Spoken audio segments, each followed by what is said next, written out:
Nuestro trabajo es proteger la verdad para que nuestros hijos no vivan lo que nosotros vivimos.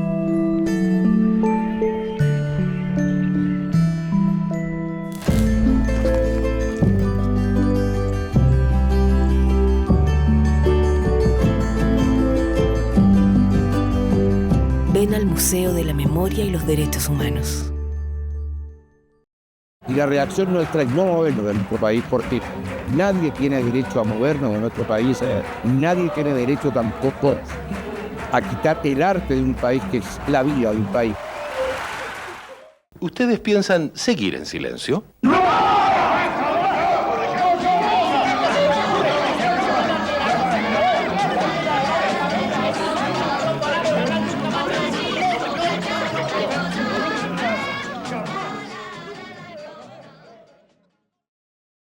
Señoras y señores, el museo que hoy premiamos, el Museo de la Memoria y de los Derechos Humanos, se nos revela así como una casa que alberga el pasado con ánimo de aprender de él y así cimentar bien la construcción del futuro de un país felizmente unido.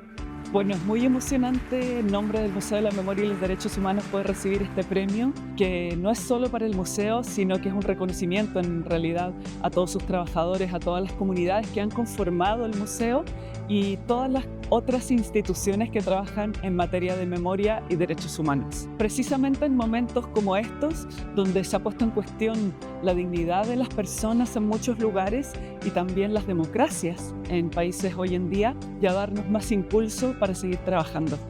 Trata de reconocer la trayectoria de organizaciones en España, Portugal e Iberoamérica que se han destacado por la promoción y la defensa de los derechos humanos. Es una enorme satisfacción. Las instituciones que conceden el premio son de un prestigio inmenso. Nuestro país y todos los países necesitan reconciliarse con su pasado, mirar de frente sus heridas y abrazar el futuro sanamente.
La muerte de Víctor me dejó la sensación de que estaban matando lo mejor que yo conocía.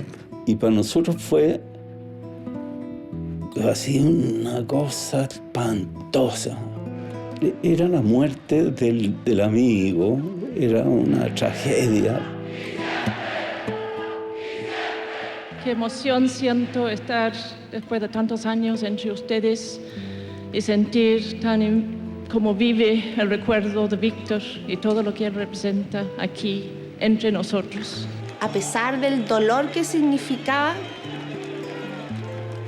era la vida. Y ese día homenajeamos a la vida en Víctor. En esos días, ¿por qué matan a Víctor? ¿Tú te lo has preguntado? Yo tengo mi teoría. Y Víctor en ese sentido pone un punto final, digamos. Yo soy un trabajador de la música, no soy un artista. El pueblo y el tiempo dirá si yo soy artista.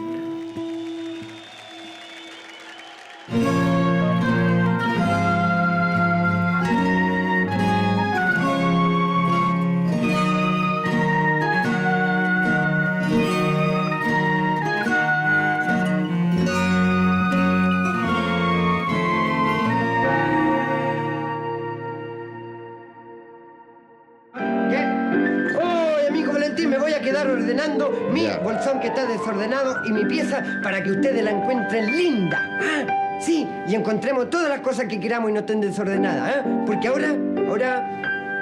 Cuando las estrellitas comienzan a salir, Pimpón se va a la cama y se acuesta a dormir.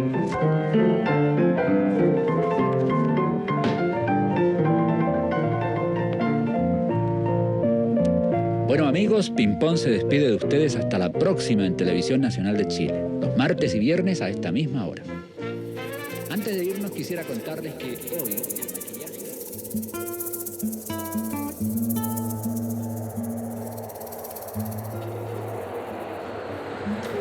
Un funcionario me dice, como tú eres un colega casi nuestro, te lo voy a entregar enterito. Fue al interior y volvió con una camilla con el cuerpo de Víctor Jara desnudo.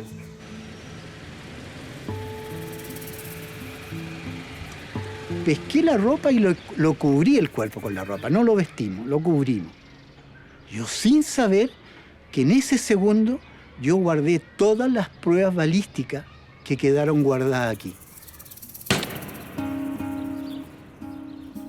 Así de repente veo a Víctor ahí acostado. Ahí.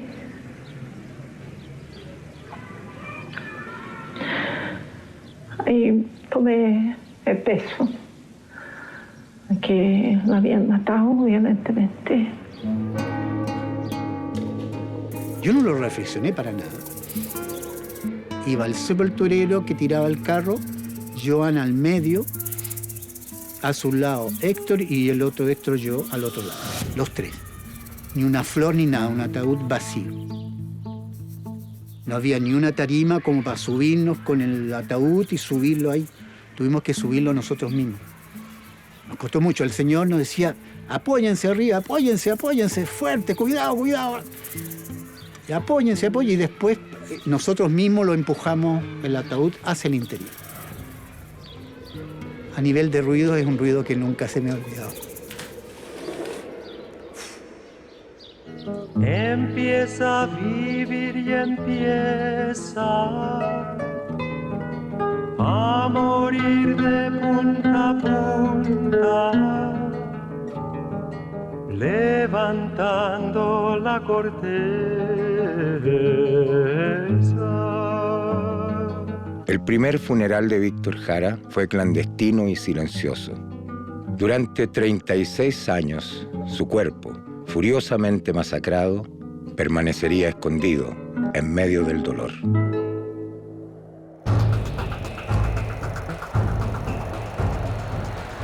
Encontraron el cadáver de Víctor Jara. Entonces tienes que hacer lo siguiente. Sale de Chile inmediatamente porque los están matando a ustedes. El Ángel está preso en Chacabuco, me dijo, y ahora aparece el cadáver de Víctor. A ver, eres tú el que están buscando ahora. Métete en una embajada, que te saque una embajada, que se yo, busca alguna forma, porque te van a matar.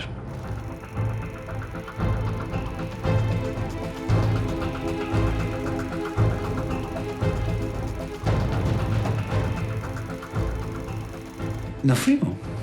Nos fuimos con lo puesto y con la ropa de las obras de teatro que llevábamos. Era un signo terrible sobre nuestro país. Se me ha escapado un suspiro y dime dónde será. En 1957, Víctor Jara ingresa al conjunto Cuncumén. La agrupación folclórica de la Universidad de Chile es invitada a una gira por los países del bloque socialista.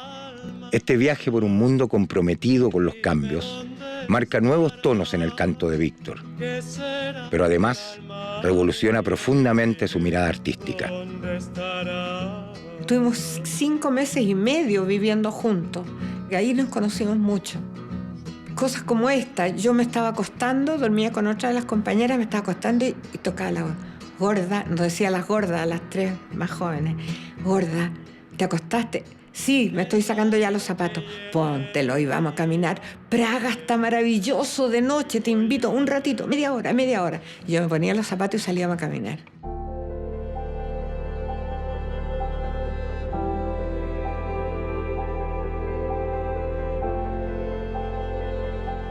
Más que nada comentar los edificios, las calles, los adoquines, la gente que pasaba, la ropa, porque se fijaba en todo. Y ahí él pidió al encargado de nosotros un adelanto y se compró una estupenda máquina fotográfica. Y sacaba fotos, pero de todo, de tener miles de fotos. A la gente, las caras, los niños. Cosas que honestamente yo no veía, no es porque use anteojos, pero no las veía, yo las veía.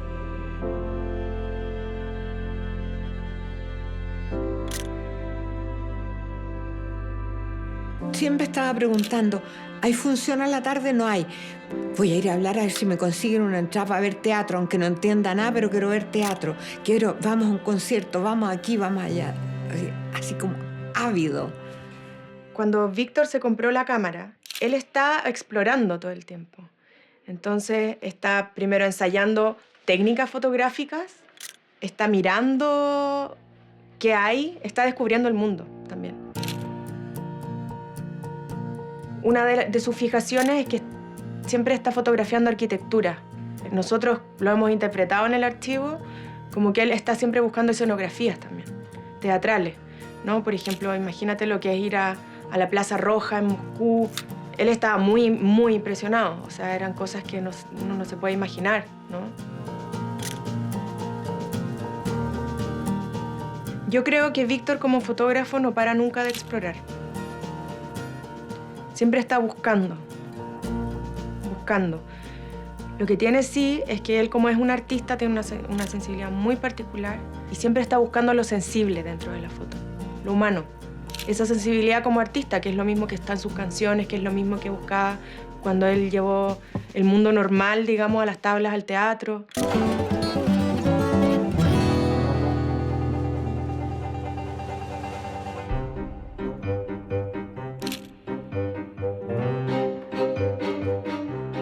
Donde de repente un día llegó Víctor Jara al grupo de Enrique Neuschwander, el grupo que formó Alejandro Jodorowsky, formó el primer grupo de mimos aquí en Chile. Por estar en los mimos, él tenía una expresión corporal que nosotros, nadie en la escuela tenía. Tenía unas manos muy... Antes de empezar a tocar guitarra ya, tenía unas manos muy expresivas por los mismos.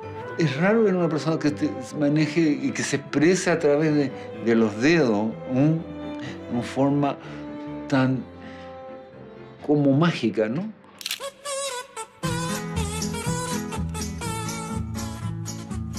Era muy gracioso, tenía mucho sentido del humor. No se quejaba jamás, nada de tristezas con él. Todo lo demás andábamos azotándonos porque estaba de moda hacer como James Dean, así que andábamos todos. Pero él no, él se divertía. Él lo tomaba como que era natural ser tan pobre. Ya su situación cambió con el precio de la felicidad.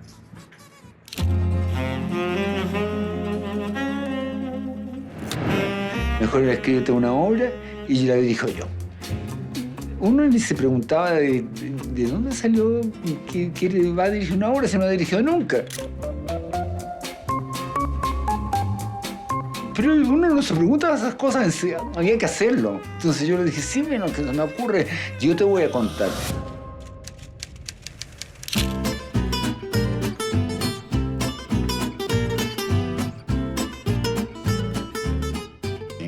Trabajar, aquí le falta algo, aquí le sobra esto, cortemos esto. Me hicieron escribirla de nuevo prácticamente. Y teníamos un mes, así que ensayábamos en la mañana, en la tarde y en la noche. Pero Víctor tenía un plus que es indefinible, que es el talento. Que él era un gran director de partida de actuación. Solamente que hacía que tú quisieras seguir viendo, que quisieras desentrañar la imagen. Y así cuando dirigía, él hacía todos los personajes, le iban pasando por la cara las emociones, verlo a él, uno ya sabía qué es lo que quería que uno pensara. Y eso hizo que la obra fuera algo distinto a lo que se conocía como realismo en Latinoamérica.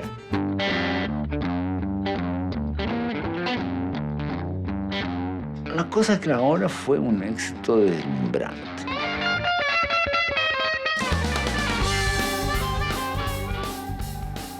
Pero fuera fondo, así. O sea, la escuela nos llevó a la primera gira internacional, que fue Uruguay, un tiempo, que se volvieron locos. Nosotros pasamos a ser estrellas internacionales de alguna manera. Incluso en México los directores iban a vernos a almorzar, pero a ver si nosotros éramos así. ¿A dónde los lleva su viaje en el futuro, después del COVID? Vamos a Francia enseguida. ¿Y después? Alemania, Polonia, Rusia, donde todos los países detrás de la cortina.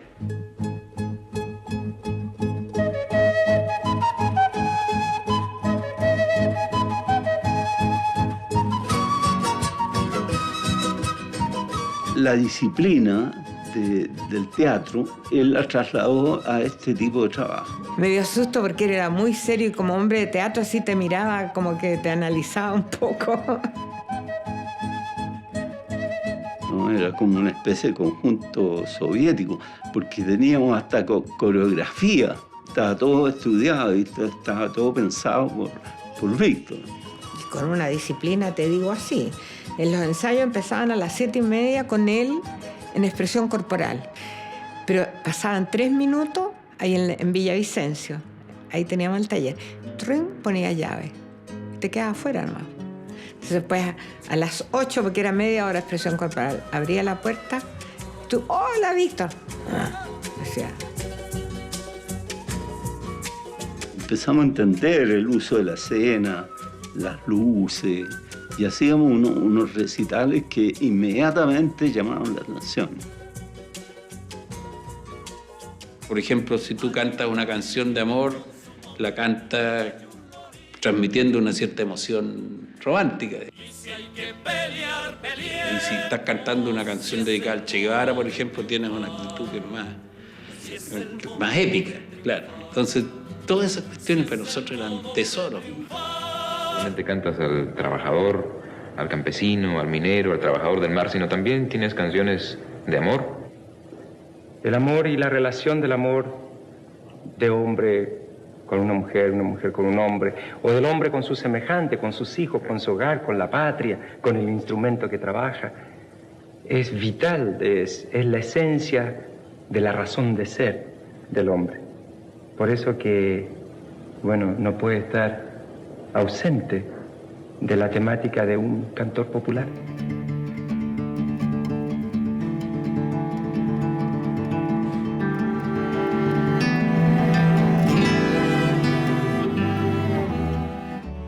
Víctor venía de haber participado, o sea, trabajaba cosas chicas, pero no le daban ayuda porque había cantado en el coro de Carmina Burana. Ahí vio bailar a la John hacía la prostituta de la escena de la taberna. No sé si se enamoró en ese momento de ella, en todo caso todos nos enamorábamos de ella cuando lo hacía porque era espectacular.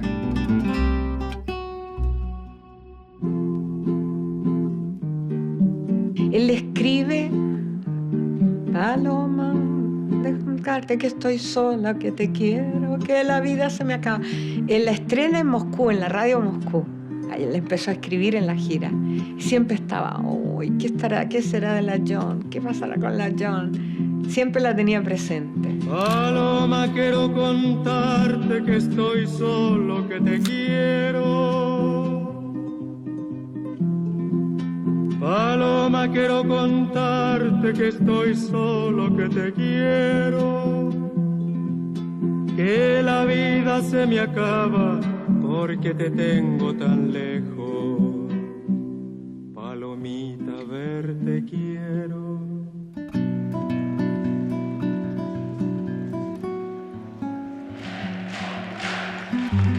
No.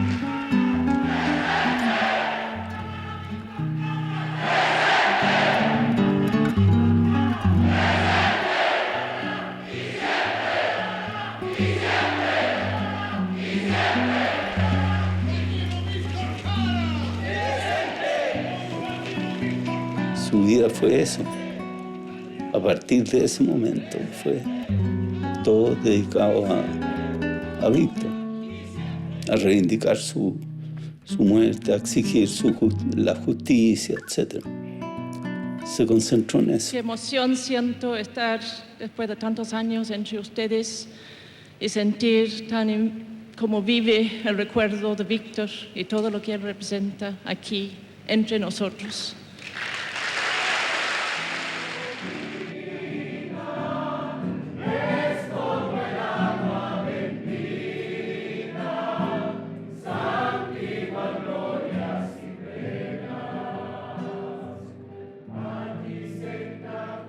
Aquí empezamos de nuevo, pero vamos a seguir y ustedes van a seguir luchando por lo que nuestros queridos seres entregaron su vida para cumplir, para hacer una sociedad mejor.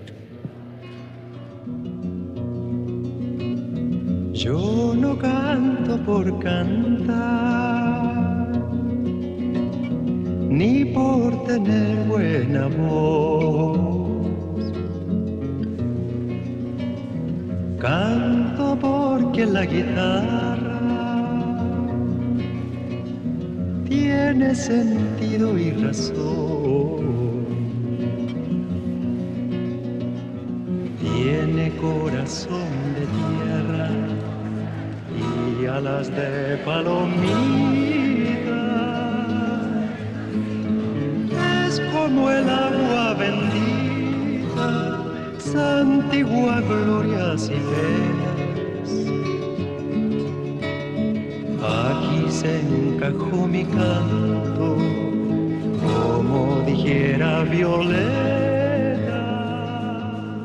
¿Podrías aclararnos un poquito más qué significa exactamente eso de nueva canción chilena? En Chile, más o menos por ahí, por el año 67, comienzos, apareció un disco de Violeta Parra con canciones donde ella hablaba de la verdad, es decir, de lo auténtico, de lo verídico, de lo real de Chile. Causó una conmoción y nosotros sentimos, un grupo de compositores, que ese era el camino que la canción debería tomar en nuestro país. Estampados en el muro, ay, ay, ay. Cómo cambia el calendario, ay, ay, ay.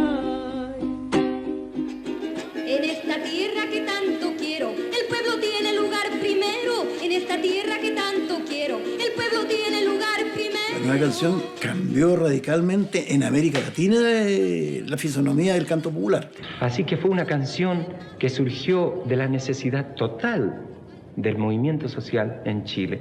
No fue una canción aparte de eso. Violeta marcó el camino y por ahí seguimos. Aquí se queda la clara, la entrañable transparencia de tu... No aspirábamos a cosas sinfónicas, no, era una canción de 3 minutos con autor. Y el autor con su guitarra la interpretaba. Ese es un cantautor. Y se creó todo un género. El canto puesto en el hombre más que en el paisaje donde ese hombre vivía. El conjunto Inti Illimani, el conjunto Quilapayún, Ángel e Isabel Parra, los hijos de Violeta, Tito Fernández, el Temucano, Rolando Alarcón, Patricio Mans, etc. Nosotros habíamos fundado La Peña ya hacía como un año. Y yo creo que ese es el núcleo que da origen a la nueva canción chilena.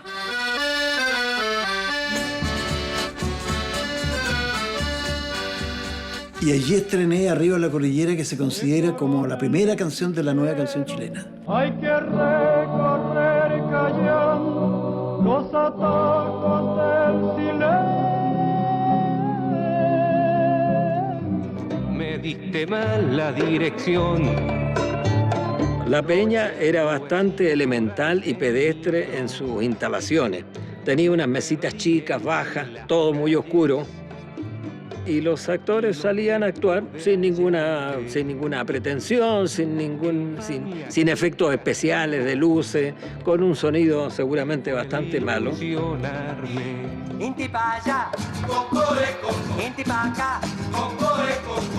Cuando yo quería impresionar a una de mis pololas, qué sé yo, ¿a dónde era llevarla a la Peña Los Parras? ¿Te cachai? Y escuchar a la Violeta y a la Ángela Chabela y a Rolando Alarcón y a Víctor Jara, entre otros. Te encontrabas con gente interesante, no solo los artistas que estaban actuando ahí también, sino que entre los asistentes había mucha gente que tenía que ver con la política, los dirigentes estudiantiles, etcétera, ¿no? Si llegaba Salvador Allende y se sentaba en su mesa. Esa mesa no se podía ocupar. Ahí llegaba el senador Allende, candidato a la presidencia de la República, con su binocle al lado y qué sé yo, y se tomaba sus traguillos. Y cuando cerrábamos la Peña, Allende se quedaba allí. Y Allende nos hacía clases magistrales, así, de marxismo. Estábamos en el séptimo cielo, con un trago de vino ahí, escuchando a Allende a 1 metro. ¡Qué maravilla esa época! Yo no quiero la patria dividida, ni por 7 cuchillos desangrada. Quiero la luz de Chile enarbolada sobre la nueva casa construida. Yo no quiero la patria dividida, ni por 7 cuchillos desangrada. Hay todo un concepto de hermandad latinoamericana muy fuerte. Están relacionados por una parte con lo que acaba de pasar en Cuba y por otra parte tiene que ver también con el movimiento musical que se está dando en los Estados Unidos.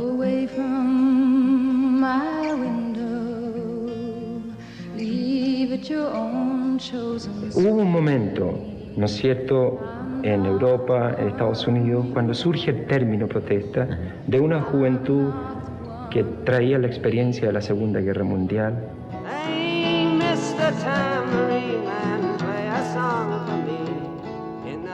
Cantan una canción pacifista, que cantan una canción esencialmente que critica y denuncia esta sociedad que los ha llevado, ¿me entiendes tú?, a casi una ruina moral.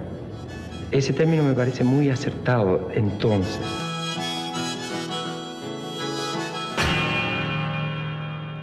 La Joan le consiguió una beca en Inglaterra por 3 meses. Era el pleno apogeo de los Beatles. El impacto fue tan fuerte en él, porque los vio, los seguía por todos lados, qué sé yo, que volvió imbuido de la estética de los Beatles.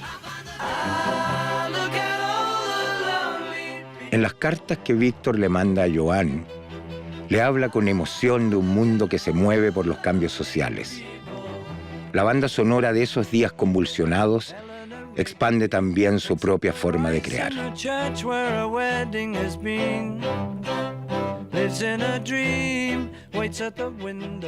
Y me dijo, te voy a mostrar una canción que acabo de hacer en Inglaterra.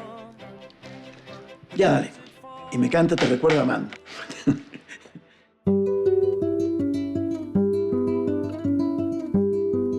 Y me puse a llorar. Se me corrían las lágrimas para abajo. Esto es una maravilla de canción. E internamente dije, esto es Eleanor Rugby. Te recuerdo, Amanda, la calle mojada, corriendo a la fábrica donde trabajaba Manuel. Ese por Silvio Rodríguez.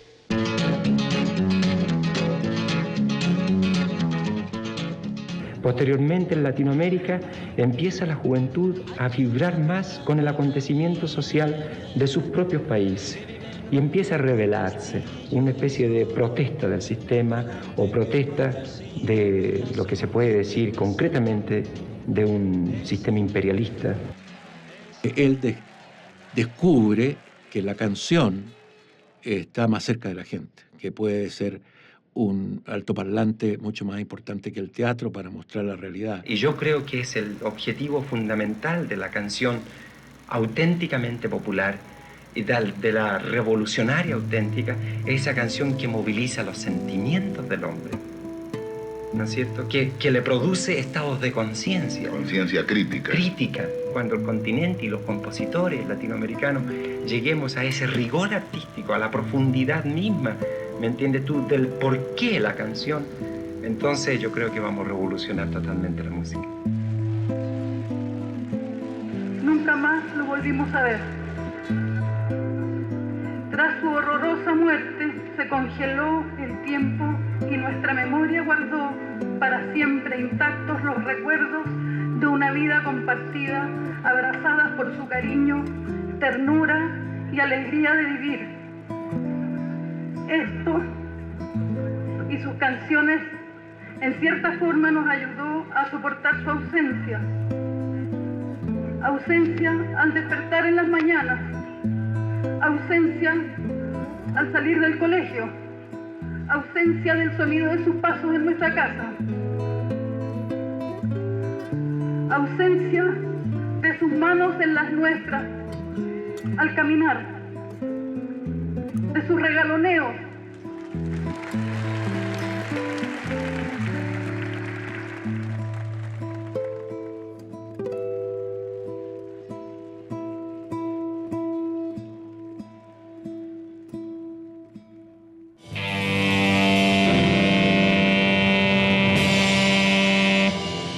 Y estábamos ensayando ahí y de repente golpe en la puerta, abrir la puerta, esto a mí me sobrecoge, ¿eh? Y Víctor con una guitarra, hola chiquillos, ¿puedo ensayar, puedo tocar con ustedes?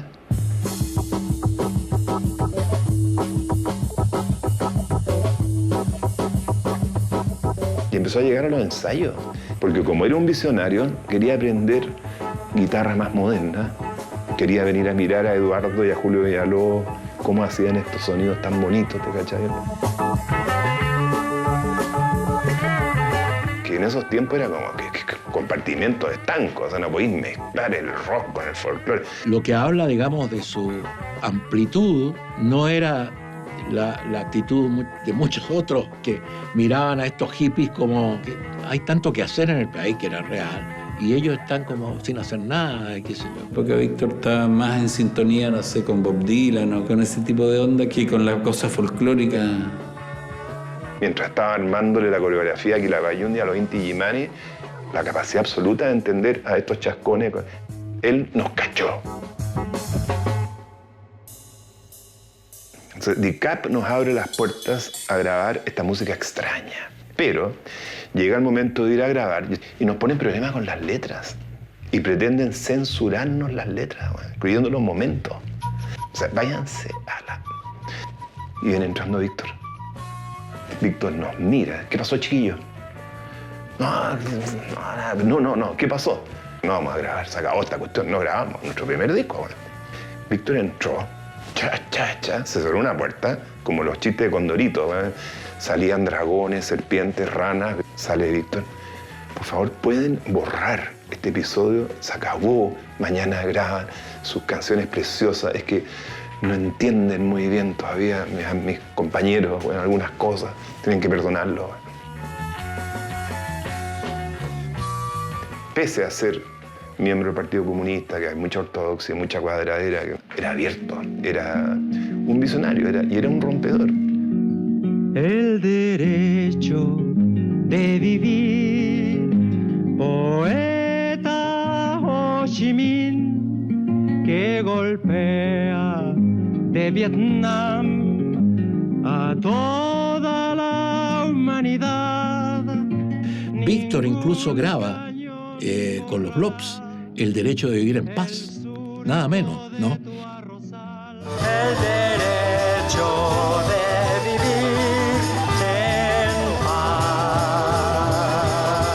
Y eso era muy revolucionario para la época, así como meter guitarras eléctricas con guitarra análoga en una canción que cante por el derecho de vivir en paz, ¿no? Toda esta mezcolanza tiene que ver con las rupturas que se dieron en el siglo XX, sobre todo en la época posguerra, ¿no? Víctor atreviéndose a tirar un tema con guitarra eléctrica, con estos jipones. Yo te aseguro que para muchos compañeros y compañeras ortodoxos y qué sé yo, la relación de Víctor con los Blobs fue un desliz. El derecho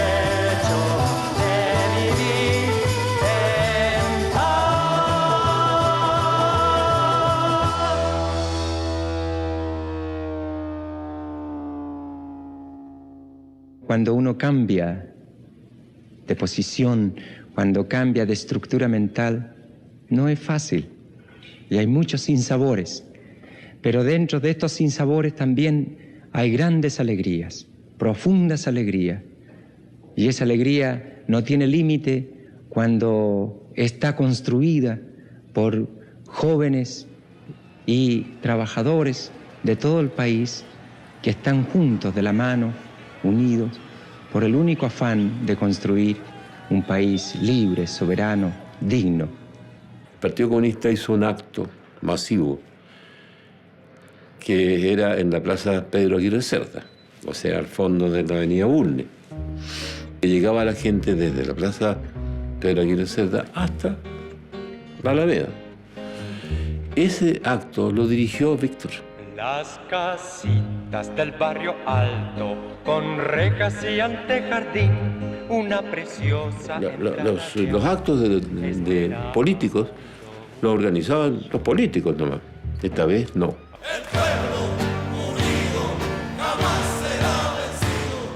Se hizo un trabajo muy importante de extensión. Entonces se hacía un espectáculo realmente maravilloso donde estaban los Quila con el grupo no sé cuantito del sindicato, ¿no? O sea, nosotros tocábamos en las casas, ¿cómo se llama? Las casas de la cultura, sin parar, como una especie de rueda constantemente. Nosotros nos hicimos como cantantes frente a ellos y con ellos.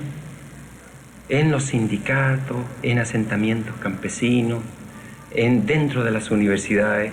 Nunca nos hicimos nosotros como cantantes, ponte tú, en un recital de un teatro o en un programa de televisión.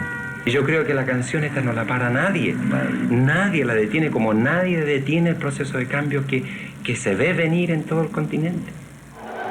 En las calles, los campos, las industrias, incorporada al proceso chileno en sus más importantes tareas, la universidad aporta el trabajo voluntario de su comunidad de estudiantes, profesores y técnicos, quienes entregan su conocimiento y energía a la batalla de la producción en diversas zonas de Chile. Es decir, nos interesaba un profesional consciente de que tenía que jugar un papel dentro de la gran tarea liberadora que era lo que se planteaba en esos momentos, ¿sí? Lo que sacudía en definitiva a nuestro país, lo que sacudía a América Latina, lo que sacudía al mundo en ese instante, eran precisamente los aires de transformación.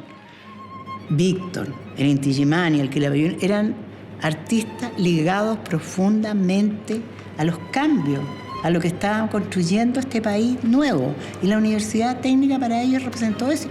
Y dentro de ese concepto de ser mejores personas, mejores profesionales, forzosamente el rol de la cultura, el rol del arte era algo importante. Por ende, también esos artistas que formaban parte de nuestra comunidad cumplían un rol también aguas adentro. Esta universidad estaba absolutamente enyuntada con las transformaciones que estaba llevando el país. Qué cosa más linda es ser voluntario, construyendo parques para el vecindario, levantando puentes, casas y caminos, siguiendo adelante con nuestro destino. Víctor era un hombre que estaba sumergido en toda la actividad de la universidad, como lo hacían por lo demás todos los artistas, pero Víctor el primero, no solamente en los trabajos voluntarios. Hay por ahí una fotografía de Víctor cargando aquí en la estación central, cargando sacos, porque salía toda la universidad. Él permanentemente, si uno lo quería encontrar, estaba en la Federación de Estudiantes. Si Víctor no era un artista de la Universidad Técnica, Víctor era un artista de la universidad, pero al servicio del pueblo.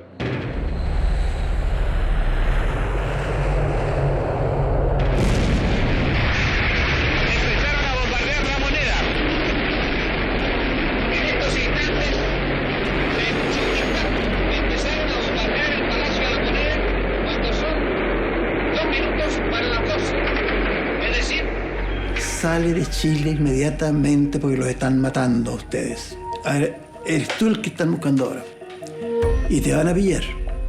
Trata de salir de alguna manera, métete en una embajada, que te saque una embajada, que se yo, busca alguna forma, porque te van a matar.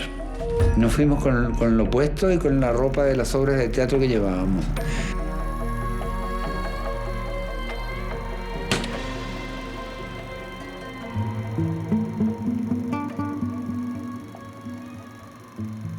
Víctor es el primero que llega a la universidad con su guitarra. El primero. Víctor me dice, ¿yo qué hago? Digo, ándate a la escuela de artes porque ahí vamos a mandar a la mayoría de la gente y para estar con ellos, para que ya con su guitarra y se fue Víctor.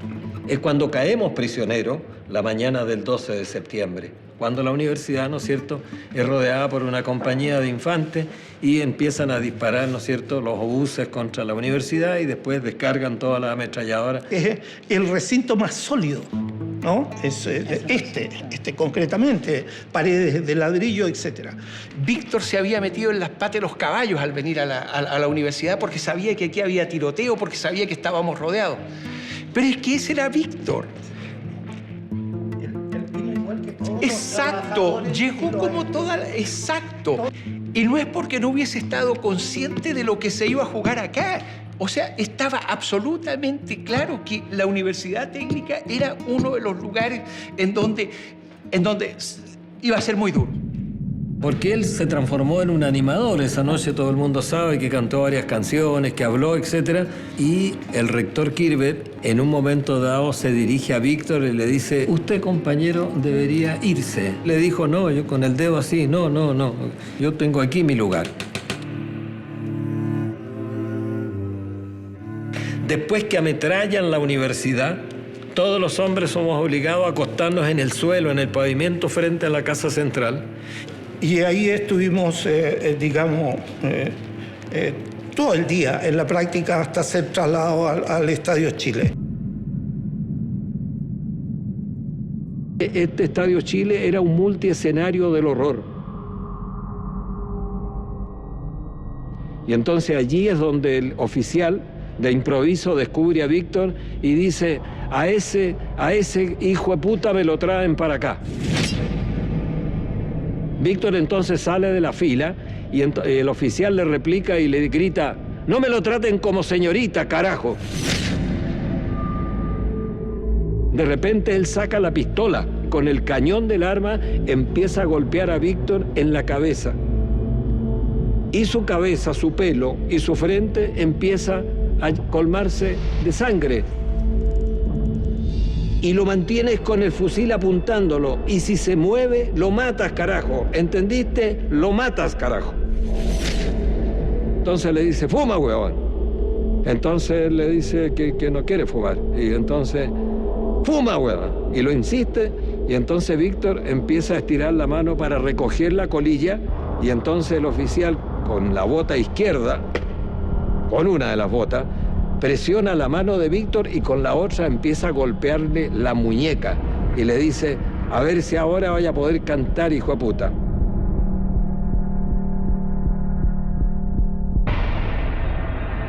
Ese día yo trabajé normalmente en la oficina del registro civil, identificación en General Maquena.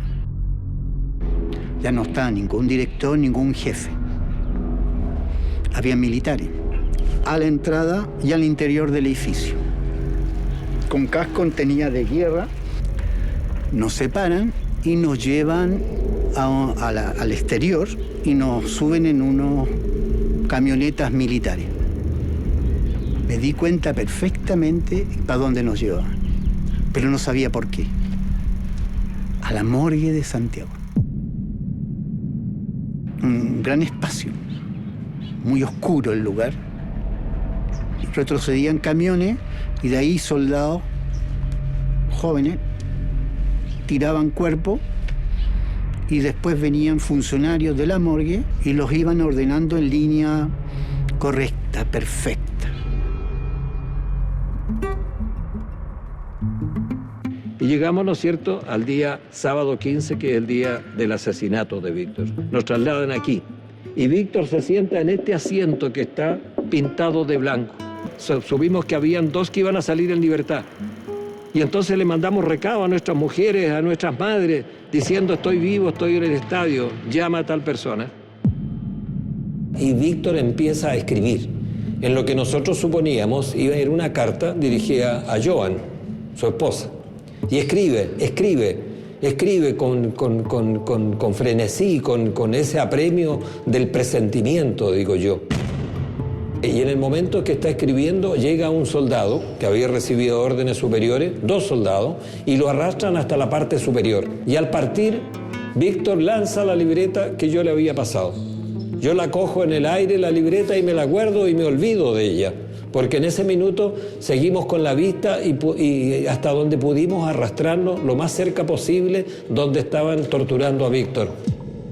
Pero se nota un oficial gordo que increpa duramente a Víctor. Y Víctor contesta con esa sonrisa que lo caracterizó seguramente hasta su muerte. Y los soldados que están a un lado reciben orden de golpearlo y nuevamente empiezan a golpear a Víctor y nuevamente su figura, su rostro aparece ensangrentado. Que es un Víctor de una dimensión distinta. Alguien que cuando lo están torturando, cuando lo están golpeando como lo tienen que haber golpeado, en un momento determinado decide: no te respondo más. No te respondo más. Es alguien de un coraje extraordinario, extraordinario. Simplemente le dice: tú no eres dueño ni de mi conciencia, no te pertenezco, no me has derrotado. Y cae 2 veces y 2 veces vuelve a levantarse. Y es la última vez que vemos con vida a Víctor, porque cae una 3ª vez y simplemente ya no vuelve a levantarse. Víctor lo logró. Se silenció, no le respondió. Y lo miró seguramente, desafiante, y diciéndole: poca cosa o pequeña cosa, tú conmigo no puedes.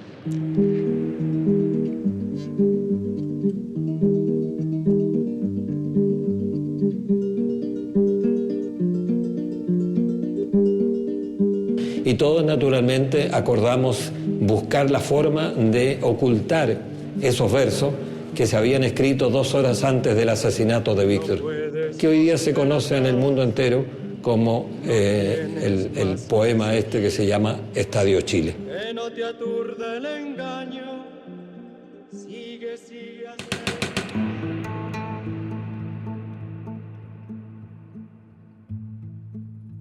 Un amigo me llama y me dice que tenemos un compañero nuestro.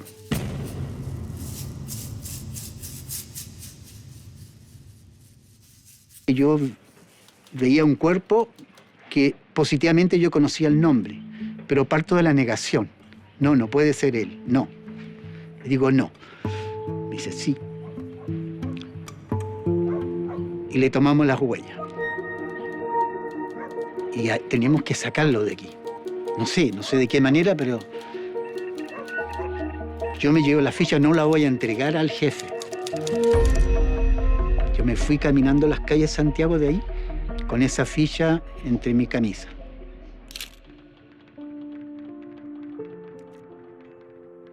Le doy mi nombre y le muestro mis credenciales, para darle confianza, no sé, y le digo de que su marido está en la morgue de Santiago, que está identificado y que está muerto.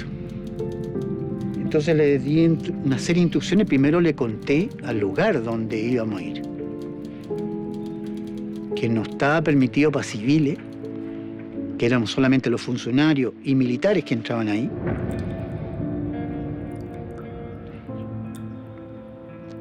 Y que iba a entrar al infierno. Fue extremadamente valiente. Le dije que no iba a tener el derecho ni llorar, menos desmayarse, ni gritar, porque si nos pillaban, ella tenía 2 niñas.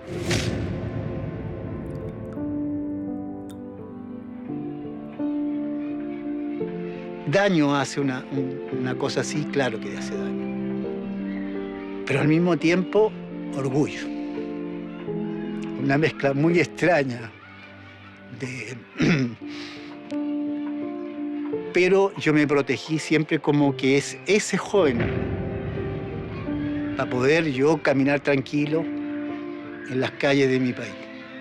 ¿Por qué matan a Víctor? ¿Tú te lo has preguntado? Víctor tenía un ángel extraordinario. Tenía un carisma extraordinario. Cuando matan a Víctor, nos matan a todos un poco de ese sueño libertario que tenía de la justicia social. Empezaba a hacer educación en términos muy didácticos, muy simples, con esta sonrisa y estos ojos. Educaba y le cambiaba la mente a la gente. Y eso lo detectaron, ¿te fijas? Y este señor, demasiado carismático, este señor sí que es una amenaza. Este señor sí que es un peligro. Eso significaba, era un mensaje directo al alma de todos nosotros. Porque yo soy un trabajador de la música, no soy un artista. El pueblo y el tiempo dirá si yo soy artista.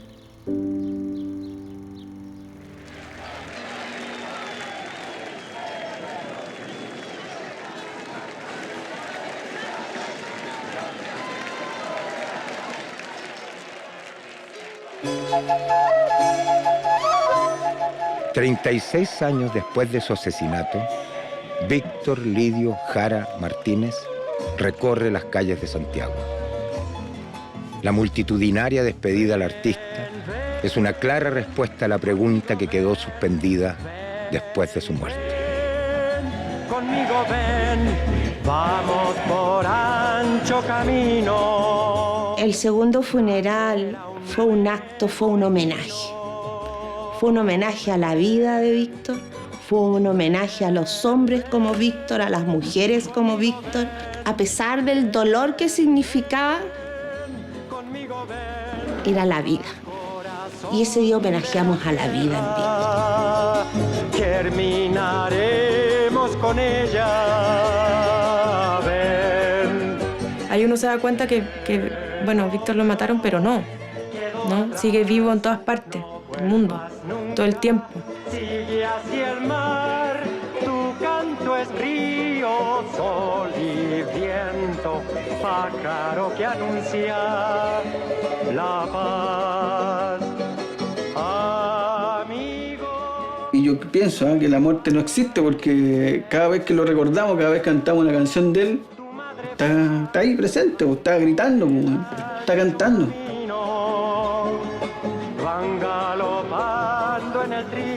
Es uno de los artistas más importantes de la historia de Chile, pero también es un agente político que todavía causa mucha roncha. Él murió asesinado por un Estado y ese Estado todavía no se ha hecho cargo de eso. Lo fuimos a dejar donde descansa, no muere. Ese día lo trajimos a la Sala Vida. De ahí se ha quedado con nosotros.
Nuestro trabajo es proteger la verdad para que nuestros hijos no vivan lo que nosotros vivimos.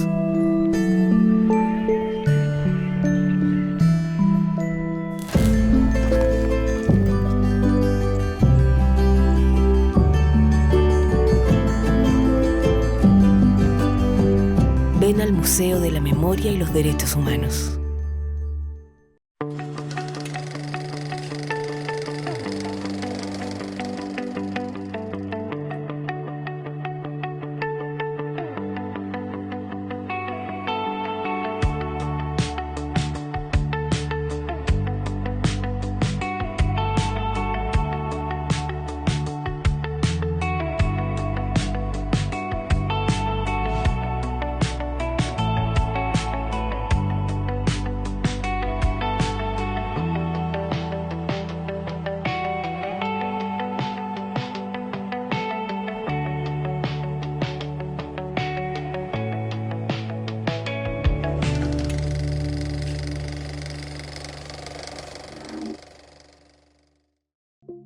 Yo creo que en el archivo se puede encontrar que nosotros somos parte de la historia de Chile. Somos parte de la comunidad, de la historia de este país y como tal merecemos también un espacio que los mismos archivos nos dan. Y doné, digamos, todo lo que tenía en fotografías, qué sé yo, recortes de prensa, afiches y el material que produjo el movimiento durante mucho tiempo. Este espacio reviste esa importancia política, cultural, social, ¿ya? Que hace que todos quepamos en este espacio de las personas que durante la dictadura peleamos y nos instalamos en el mundo más público, digamos, con estas peleas, digamos, de las disidencias y la diversidad sexual. La verdad me parece bastante necesario, no solamente por ser como junio, como el mes del orgullo, sino que en general se sabe que hemos sido muy invisibilizados y creo que igual es importante en el contexto sociopolítico en el que estamos ahora que demos cara de que siempre hemos estado. Mucha gente joven que se está interesando en la problemática que nosotros vivimos y en mejorar el futuro, porque esto es historia, no se puede olvidar. Las generaciones a futuro tienen que saber lo que vivió el mundo gay en esta época. O sea, es maravilloso lo que está haciendo este museo.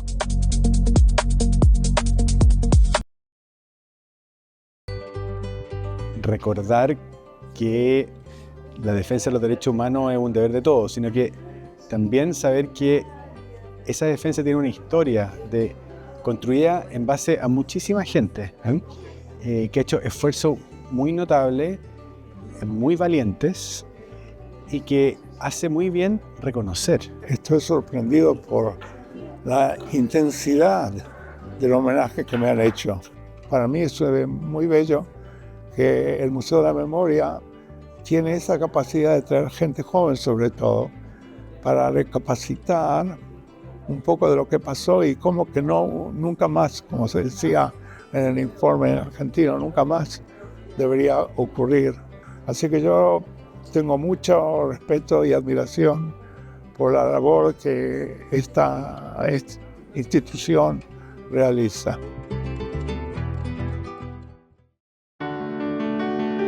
El museo es una escuela.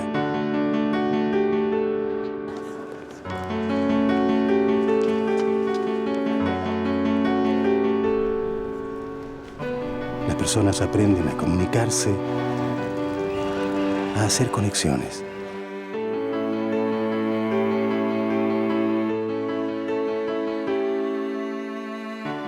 Museo de la Memoria y los Derechos Humanos.